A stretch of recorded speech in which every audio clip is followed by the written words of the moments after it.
আসসালামু আলাইকুম রহমতুল্লাহি ওয়া বারাকাতু। আশা করি আপনারা সকলেই ভালো আছেন।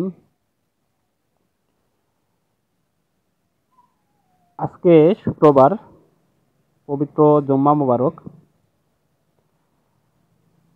তো আমরা আমাদের জীবনে চলার সময় ব্যস্ততার মধ্যে দিয়ে চলি। সবাই যার যার জায়গা থেকে সে খুবই ব্যস্ত।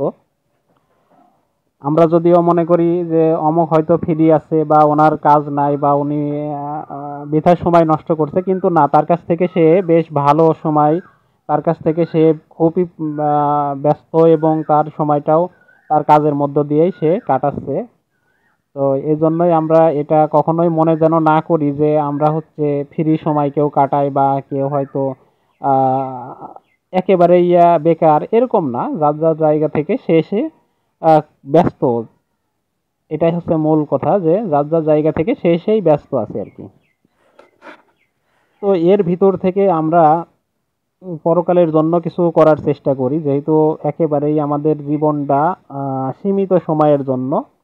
পৃথিবীর জীবন মানে আমরা যে 60-70 বছর যে জিন্দেগি, এটা আসলে পরকালের জীবনের কাছে কিছুই না। এই জন্য আমরা সর্বপ্রথমেই চেষ্টা করি যে আমরা আমাদের উপরে আল্লাহর দেওয়া যে হুকুমগুলো আছে, যেগুলো ফরজ, এই ফরজগুলো আদায় করার চেষ্টা করি।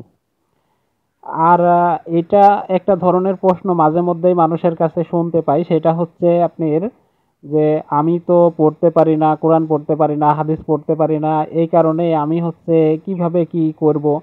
তো এটা আপনি যে জানে তার কাছ থেকে জেনে নেবেন। আপনার সর্বপ্রথম যেটা কাজ, সেটা হচ্ছে আপনার উপরে আল্লাহর দেওয়া যে ফরজ হুকুমগুলো আছে এগুলো পালন করা। আপনি আস্তে আস্তে খুঁজে বের করুন যে আপনার উপরে কোন কোন বিষয়টাকে ফরজ করা হয়েছে, যেটা মানতেই হবে, বাধ্যতামূলক। এটার কোনো রকমের বিকল্প নাই, আপনি কোনো রকমের অজুহাত দেবেন এরকমের কোনো সুযোগ নাই।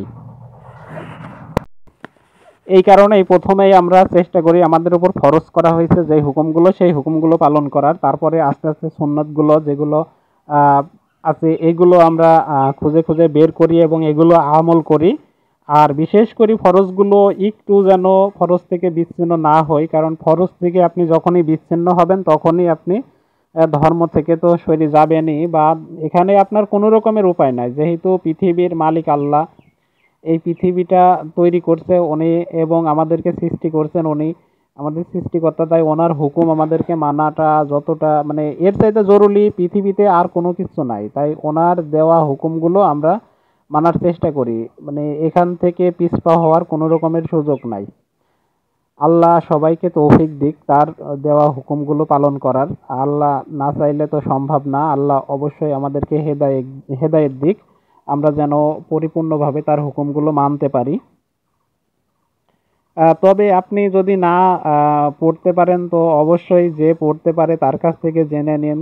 আহ, এখন তো অনেক আধুনিক, এখন থেকে 20 বছর 30 বছর আগে এতটা সুবিধা ছিল না। একজন মানুষের কাছে যাওয়া লাগতো, তারপরে তার কাছ থেকে জ্ঞান নেওয়া লাগতো। কিন্তু এখন আপনি একটা নর্মালি একটা ফোন থেকে, একটা নেট থেকে আপনি আপনার ইচ্ছা মতো 10টা 20টা আলেমের লেকচার শুনে ওখান থেকে আপনার ওই ফরজটা আসলে আপনার উপরে কোন বিষয়টাকে ফরজ, হজ আপনার উপরে ফরজ হয়েছে কিনা, জাকাত আপনার উপরে ফরজ হয়েছে কিনা, এই ব্যাপারে আপনি ক্লিয়ারলি জানতে পারবেন। ঠিক আছে, এইগুলো জানুন আর মানার চেষ্টা করতে হবে আমাদের। কখনোই এখান থেকে পিছপা হওয়ার সুযোগ নাই।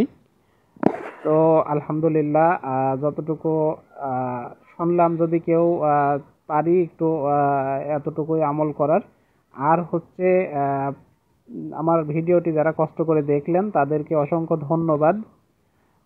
যদি সাবস্ক্রাইব না করে থাকেন দয়া করে সাবস্ক্রাইব করবেন। আমার চ্যানেলটি অনেক ছোট্ট একটা চ্যানেল, আপনারা যদি একটু সাপোর্ট দেন তাহলে ইনশাল্লাহ ভিডিও বানাতে পারবো। আমার আসলে ভিডিও বানানো অভ্যাস নেই, তারপরেও চেষ্টা করছি।